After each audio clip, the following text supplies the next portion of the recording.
No one can keep a secret forever. Jessica Killian wanted to make a loving home for the daughter she lost to heartbreak. Since the day that her daughter was born, that's all she's ever wanted to do. She was a really good mom. But when a sexy secret spirals out of control, she becomes ensnared in a deadly web of deceit. There was so much Jessica wasn't confiding in friends. Maybe she was lying about everything. A twisted tale of sex and desperation. Now, I have a daughter, Seth, please. I don't care. Leaves the truth buried under a mountain of shocking secrets. Who do you think you are? You asked for this. I was in complete shock. I could not imagine why anybody would ever do something like that. Soon, every dirty little secret will be revealed.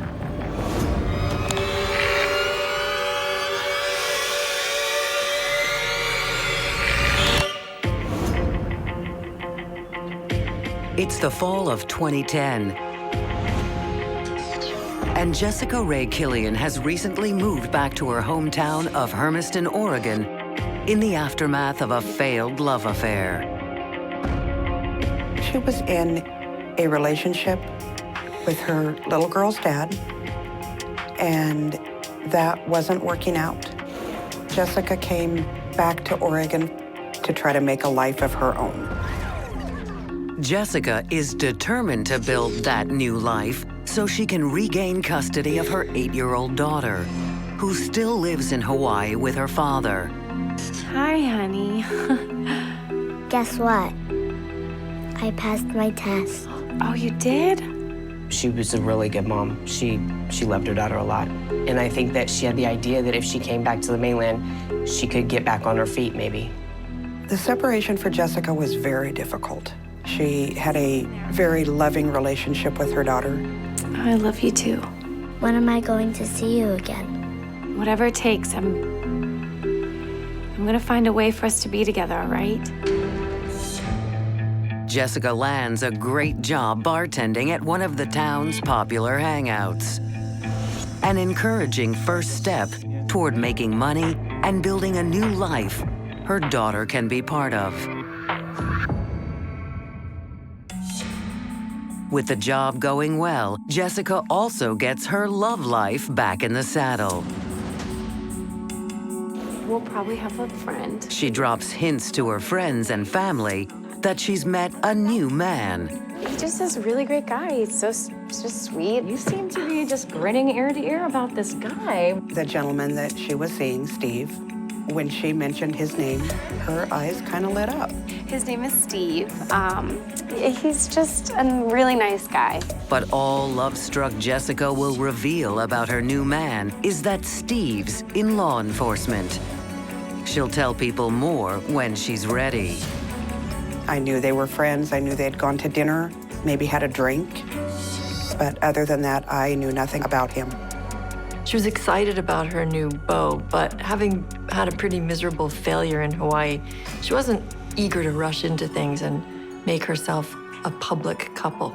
In the comfort and companion of a young man was a small reward for the hard work that she was doing to rebuild her life. With a good job and a new love, it seems as though all the pieces of Jessica's dream are falling into place. That's all she ever wanted in life, was to be loved and to have her daughter back. But on October 2nd, 2010, that dream comes to a sudden and mysterious end. Shortly after Jessica shows up for a shift at the bar, she vanishes. Co-workers search the cafe, but no one can find her. She did her normal routine, and then all of a sudden, almost immediately, she was missing. She was just gone. Where's Jessica? I don't know. I just saw her a little while ago. Okay, she's not downstairs? No, this is really bizarre. It wasn't routine for her to just kind of duck out without saying something to somebody. Stranger still, her car is sitting in the parking lot. And when her co-workers try calling Jessica's cell phone, they find it's been turned off. But what's most troubling of all is the discovery they make next. In the back room, the cafe's safe is empty. It appears they've been robbed. Jessica had access to the safe as one of her responsibilities at the cafe. And then the safe is empty, and Jessica has vanished. $11,000 in cash is missing. When police arrive, employees tell them they're worried that a burglar may have forced Jessica to open the safe and then abducted her. Open the safe. Open it! Please don't shoot me. I will if you don't do what I say. Get it! Okay. Money in the bag. Okay. Money in the bag. There was rumor that they thought maybe she had been kidnapped or held at gunpoint. Please don't shoot me. It seemed out of character for Jessica, so what other choices or alternatives were there? Go! But police on the scene find no evidence of a break-in or even a struggle. They question Jessica's co-workers, but none of them noticed anything out of the ordinary that morning.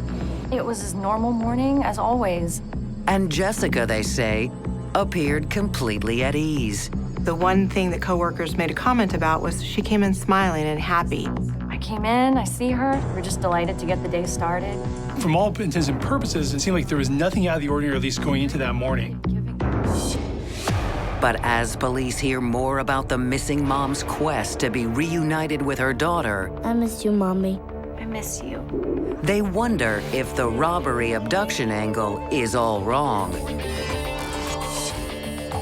Maybe Jessica's desperation to be with her child I miss you so much. has driven her to theft. The only motive that anybody could think of is that she had this child in Hawaii, and she got to see her rarely. Everyone just assumed that she took that money so that she could get to Hawaii and be close to her daughter. You have to ask, was Jessica motivated by desperation? Did the separation from her daughter get to her? And did she decide to just take that money so she could be with her daughter again? But if Jessica stole the money, why would she leave her car behind? Police wonder, did she have a getaway driver? She must have been picked up from someone because her vehicle was left in the parking lot. She had left the area with someone else. Perhaps her new boyfriend, Steve. Police ask co-workers what they know about Jessica's new man, but they don't have any information to share. What about this guy? You know anything about him? Have you met him? His name is Steve, and she said that he's a cop. And she really didn't say much about him, and every time we talked about him, you know, she just smiled and blushed a lot. I knew his profession, and that was it. Steve was in law enforcement in a small county in Oregon, but other than that, I really don't know a whole lot about him. A policeman boyfriend seems an unlikely accomplice, and those who know Jessica best are adamant that she didn't steal from the cafe. My sister is not a thief. She's not a liar. She's not a scumbag. But police know that desperation can push a mother to do anything. And when detectives start probing deeper into Jessica's life, they find troubling signs that she's been planning to disappear. She has canceled her cell phone service, she's canceled her email provider, and she's done some other kinds of things like that, as if she was leaving town. Police alert nearby airports, hoping to catch the runaway bartender before she boards a plane to rejoin her daughter once and for all. What is she doing with that money? One option is she just stole the money to try to get a plane ticket. So you're gonna wanna watch that area to see if she's taken off to Hawaii, because that was something that would have made sense. Investigators also run a criminal background check on Jessica. And what turns up catches police off guard. This seemingly squeaky clean single mom has a secret, and it's a dirty one. Jessica's life at this point was one huge secret. She left her coworkers and her friends in the dark. They had no idea what was going on. She kept all of this very secret. Jessica Killian has suddenly disappeared from her bartending job, along with nearly $11,000 in cash. Police suspect the desperate single mom may have fled to be closer to the child she lost in a messy breakup. Mommy, I really miss you. Just hang in there, okay? There was some speculation that she wanted to be with her daughter. I'm gonna find a way to get you back here, okay? But a background check on the missing mom reveals that seeing her daughter may not be the motive behind this crime. It seems this isn't Jessica Killian's first run-in with the law. She's already on probation after forging prescriptions for some powerful narcotics.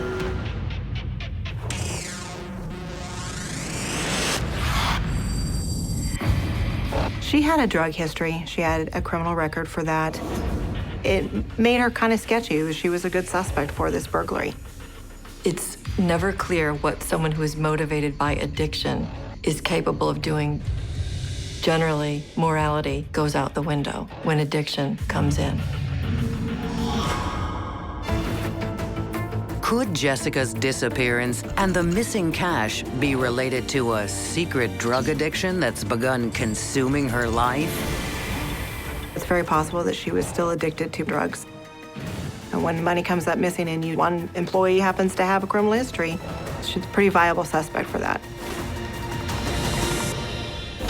Did you notice anything strange about her? When investigators raise the possibility with friends and family that Jessica's an addict, We have evidence that she was addicted to painkillers. they're shocked by the news. No, not Jessica. They tell police that if Jessica has a drug problem, they don't know about it. I don't even know what to say.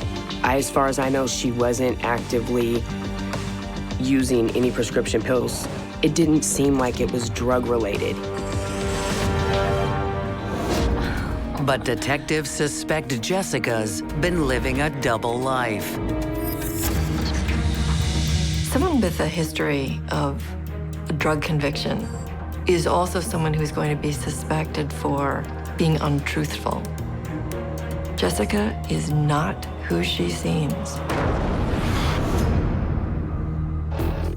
With Jessica nowhere to be found, police focused their attention on her new love interest, Steve, the mysterious cop boyfriend no one has met. Nobody knew anything about him. But I do want to meet him. We're always telling our sisters things, and Jessica hid him from everyone. For the first time ever, Jessica kept a secret from everybody in her family. Why would Jessica be so secretive about her new lover unless he was somehow involved in Jessica's plan to disappear? Police attempt to track down the mystery boyfriend, but without a last name, a description, or the name of the police department Steve works for, it seems like a long shot. Steve's a relatively common name, and I don't think they had a clue who really he might have been with, or if he was with a local agency or someone who was coming in and out of town. Police wonder, does Jessica's Steve even exist? Perhaps he's just a lie she invented to convince her friends and family that she's getting her life back on track. I was not even expecting it after everything, too. But he's sweet. You would really like him. There was so much Jessica wasn't confiding in friends that maybe she'd been lying about this man, Steve, and being in law enforcement. Maybe she was lying about everything. The investigation is rapidly approaching a standstill. But 2 days later, a local farmhand makes a gruesome discovery.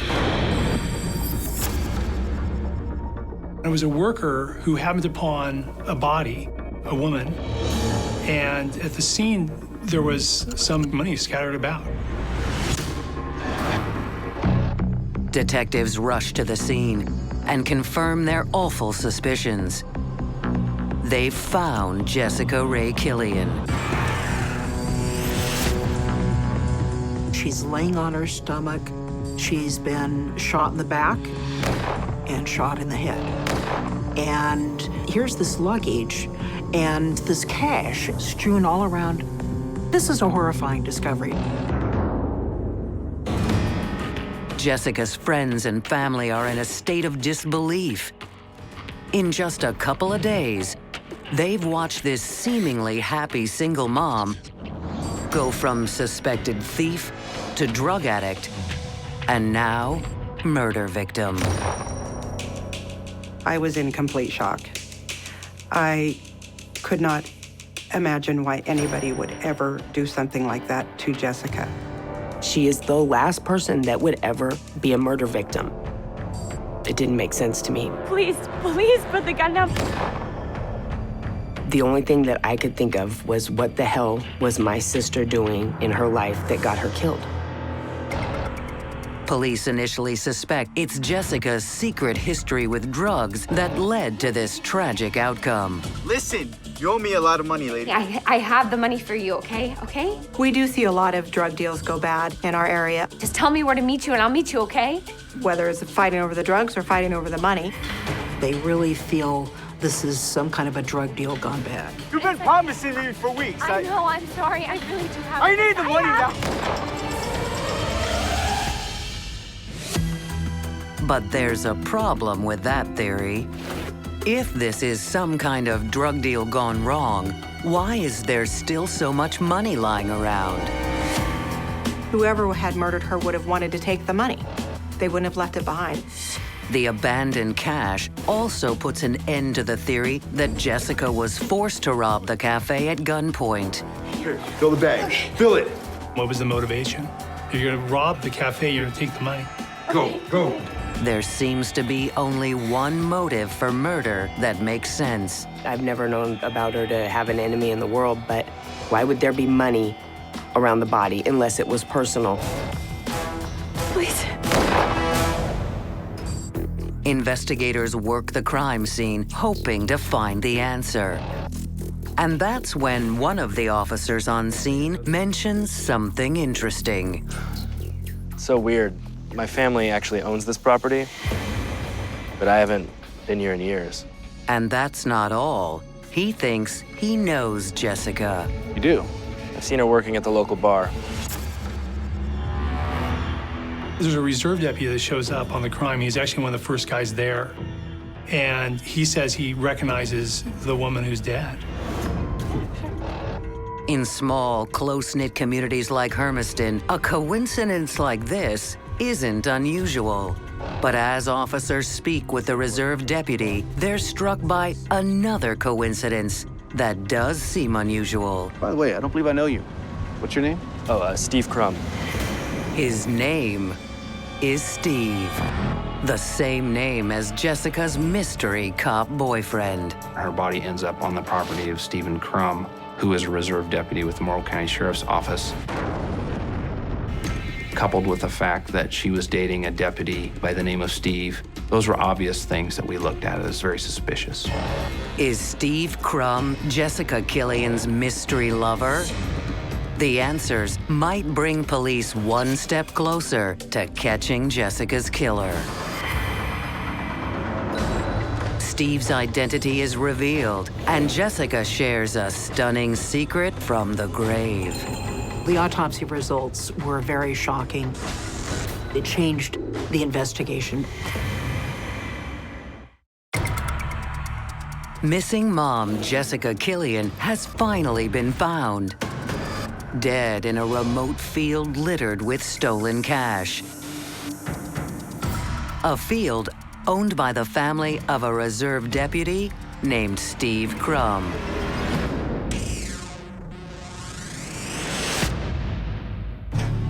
Could this be the same Steve that Jessica had hinted she was dating before she died? His name is Steve. He's a cop. From what his service record shows, it would be surprising. He was a married man. He was a father of 2. He was also a volunteer firefighter and a reserve deputy. He was well known and well liked in the community. Nevertheless, investigators ask Steve to come in for an interview. Did you know this woman? I think that I mean, I've seen her at the bar, the local bar. I asked him a little bit about how he knew she was, and so he was able to tell me information about her, where she worked. So you had no type of relationship with her? I may have said hello, hi. He said he thought her name was Jessica and that she worked at the cafe and lounge in town, and he didn't know her very well, but that's who he thought she was. Steve's claim that he vaguely knew Jessica is certainly plausible. The cafe is actually a pretty popular place. It wouldn't be surprising if someone knew someone from the cafe. Everybody knows each other there. Thank you for your time, Officer Crum. If there is anything else that I can do to help the investigation, just please let me know. Police can't find a connection between Steve and Jessica and let him go. But just as detectives move to cross him off their suspect list, the medical examiner's report comes in and reveals a shocking detail that makes them worry they acted too soon. A single round was recovered from Jessica's skull, which was found to be consistent with a .40 caliber handgun round. At that time, Stephen used a .40 caliber handgun as his duty weapon. For investigators, it's one coincidence too many. They're horrified to have to consider it, but could one of their own be a murderer?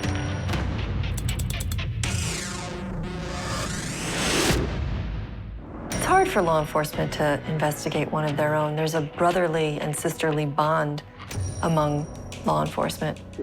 But it was a .40 caliber bullet that killed Jessica. The same type of ammunition that Deputy Steve had been issued. It's going to arouse the suspicion of law enforcement. But why would Steve murder a woman he claims he barely knows?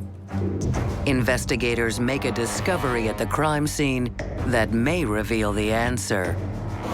Jessica's diary is found among her belongings, page after page of her innermost thoughts. And when detectives delve into it, it becomes clear why she kept her new boyfriend secret. She's been sleeping with a married man. And it's Steve Crum. We found information about her relationship with Steve, how it began and how it had blossomed. Jessica really poured out her heart in her diaries. And she was head over heels, and she called him her soulmate. Jessica writes that Steve has promised to leave his wife and run away with her. It's just gonna be you and me and your daughter. We'll start somewhere new. Jessica knew that Stephen was married, but as they continued their relationship, she began to believe that the possibility of them running away together and live together was stronger. I think that Jessica was very open to receiving any type of bond or relationship or a new situation. She was pretty easy to get in with, and you could very easily become Jessica's friend and maybe become Jessica's boyfriend. She was a very receiving person. Steve Crum became all things on all levels for her. Whatever she needed, whatever he felt like she wanted to hear, he provided. They were going to run away together and live there with her daughter. According to the diary, Steve told Jessica all they needed to make their dreams come true was some cash. If she could find a way to get this money for them, then they could have this wonderful life together. It seems very likely that she took the money out of the safe at the cafe. She was naive and she was gullible and she was in love with him and she believed his stories that they were going to have a future together. But if Jessica and Steve were planning to run away together,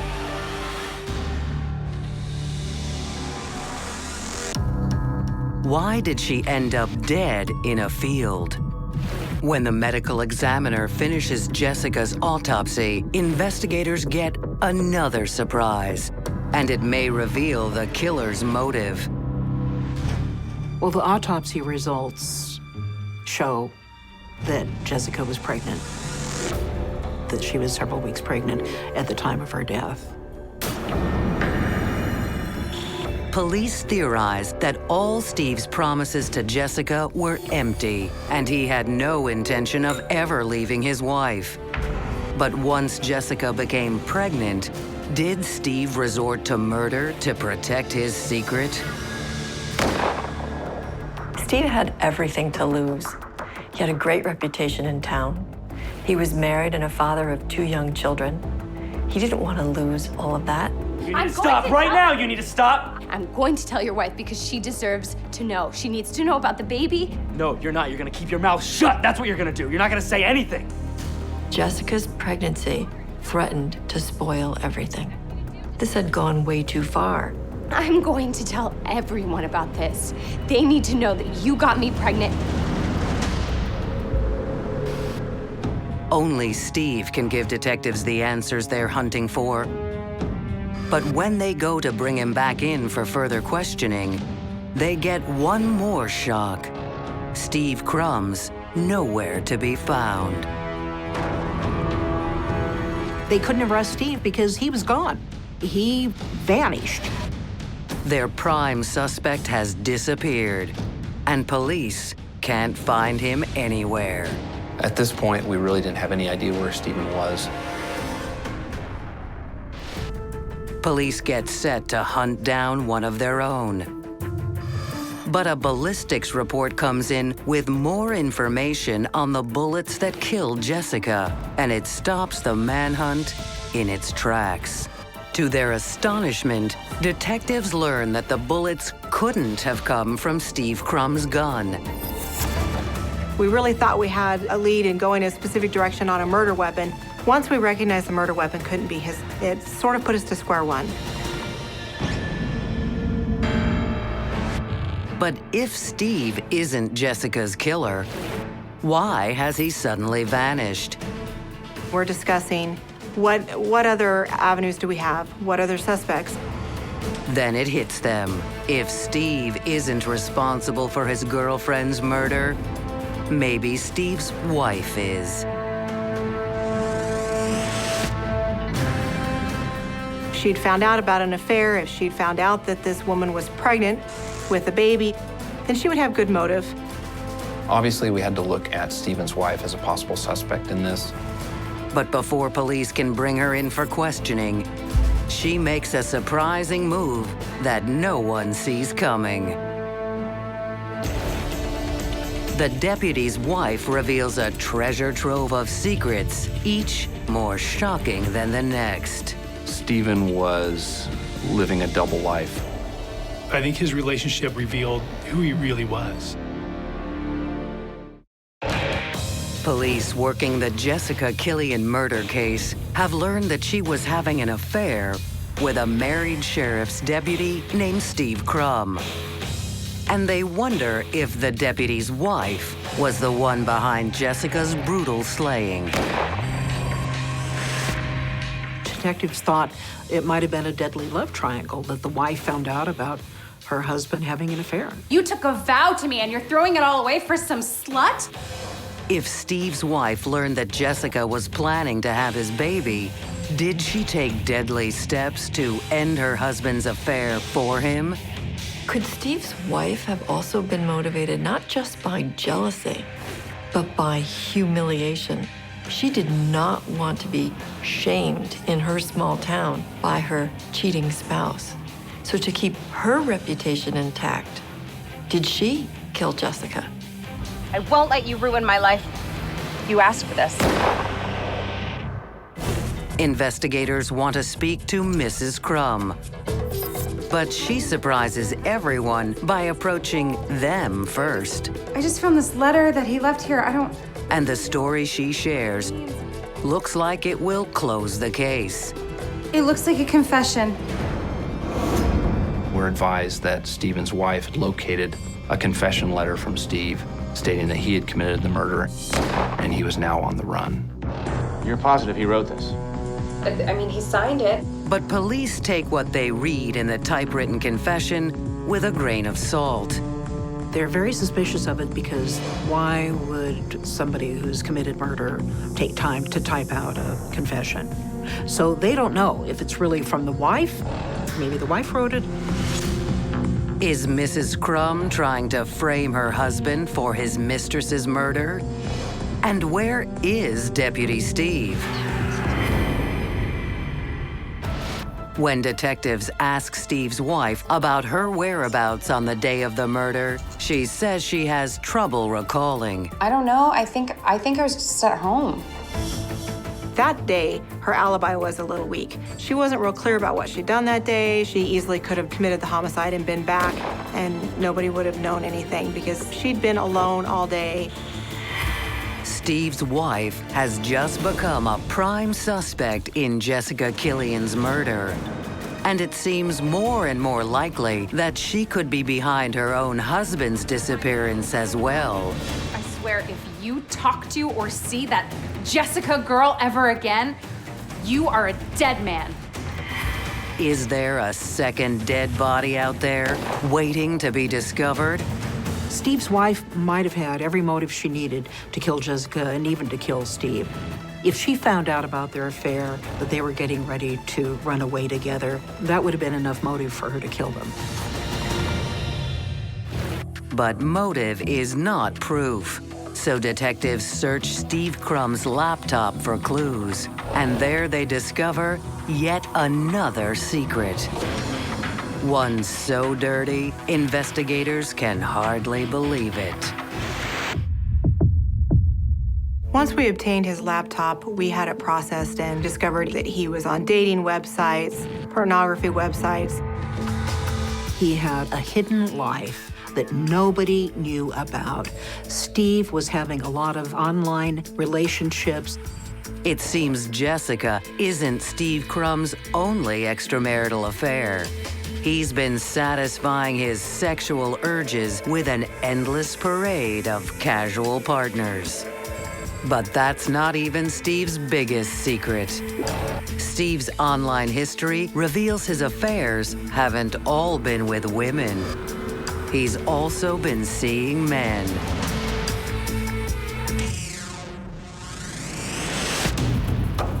We knew that he had liaisons with men that he would meet up with out of town. He's a habitual cheater. He's got an entire secret life that he does God knows what, when, and this is all stuff that he tried to keep under wraps by being this good volunteer police officer. Who do you think you are? Did Mrs. Crum murder Jessica, not realizing she was just the tip of the iceberg? And when she did learn everything, did she decide to take revenge on her husband too? If you continue, I swear, I will kill you. He had been scouring the internet for other sexual encounters with women and men. Perhaps Steve's wife did not want that to come to light, for it would look badly on her. You home-wrecking bitch. I swear I will kill you. But if Steve's wife is behind Jessica Killian's murder, police need proof.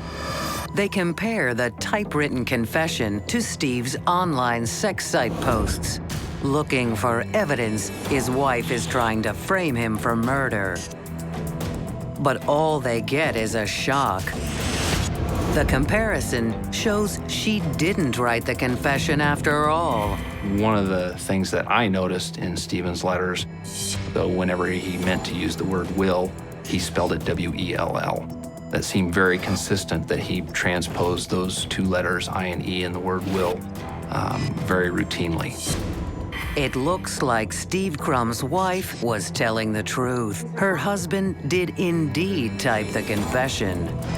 That means Steve Crum is most likely very much alive, and now near the top of the suspect list.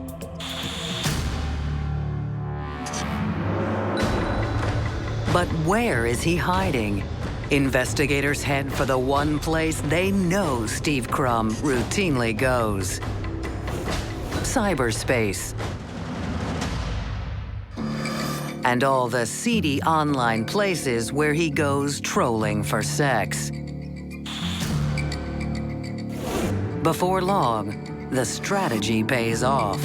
Steve wasn't someone who was able to control his impulses. Steve was driven by his compulsions to satisfy his desires. His addiction to social media was the way that police actually found him. Eventually, we were able to track Stephen by his access of the internet at different locations he was at. Officers make contact with Steve online and try to talk him into turning himself in. Basically, the sheriff said, "You've got to come home, Steve. You've got to come home." The undersheriff knew him and messages him and basically says, you know, the longer you do this, the worse it's going to be for you. Steve says he's willing to come home, but detectives have doubts. Will Steve Crum really turn himself in? Or will police have to start a nationwide manhunt to get their man? There's one more secret to come. The case against Steve Crum starts to fall apart when police realize they may have the wrong man. The whole crime was about masking secrets. Killing Jessica was a way to mask over a fantasy world someone was wanting to live in. Investigators on the Jessica Killian murder case have tracked down her fugitive boyfriend, Steve Crum, by following him into the seedy online world of sexual fetishes he can't resist. He had a completely secret life that no one knew about. This other life where he's on dating websites and seeking out women and men and pornography, and just a completely different life with men that he would meet up with.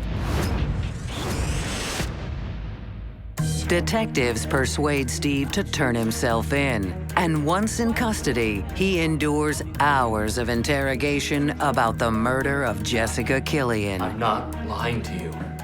I've told you what I know. It's the truth. He admits to being there when Jessica died and says he's responsible. It's my fault, but I didn't kill her. How is it your fault?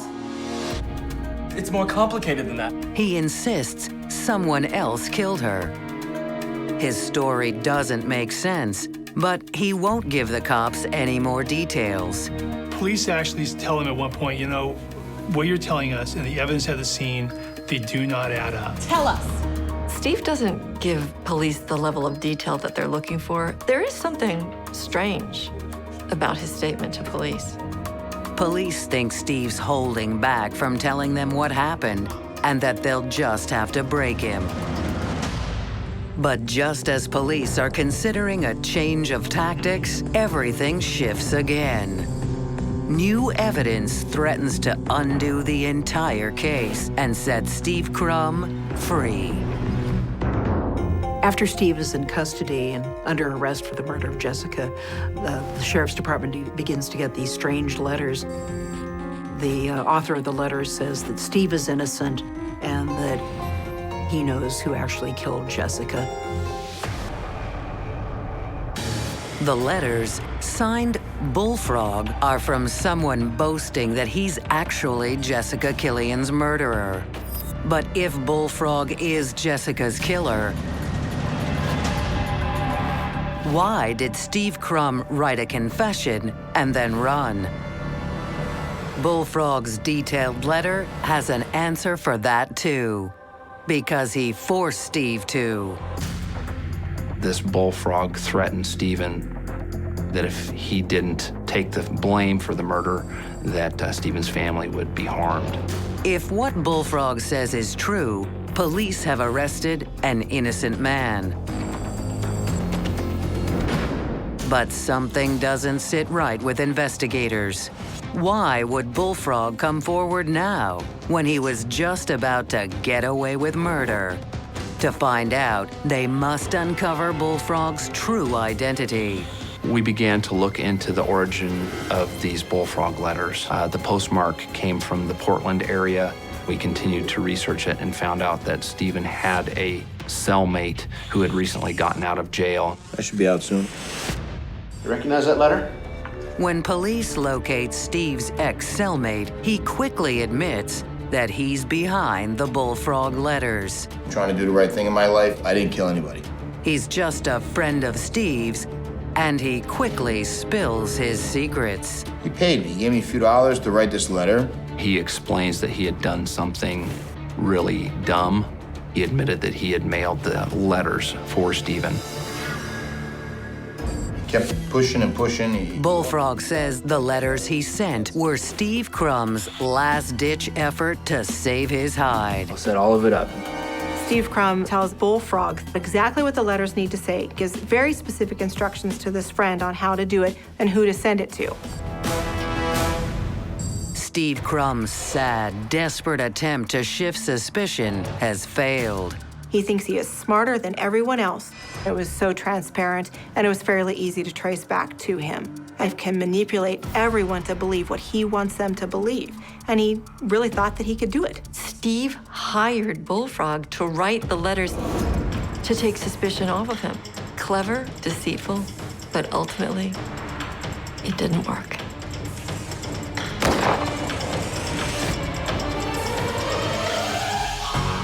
Now that all his secrets are finally in the open, Steve Crum knows the game is over. He pleads guilty and is sentenced to 30 years to life for the murder of Jessica Killian. You are not gonna tell anyone my secrets. Please don't kill me. It's too late now. Turn around. Turn around.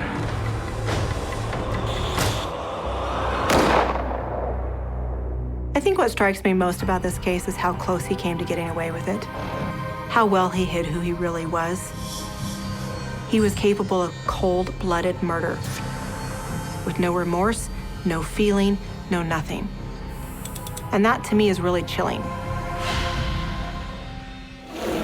Jessica Killian thought she'd finally found her knight in shining armor. But instead, her Prince Charming turned out to be a masterful manipulator who'd stop at nothing to hide his twisted bisexual secrets. It was clear she was calling out and crying out. Somebody love me. Somebody love me for who I am. Somebody find me valuable and not throw me away. And the sad thing is she invested all of that in Steve Crum,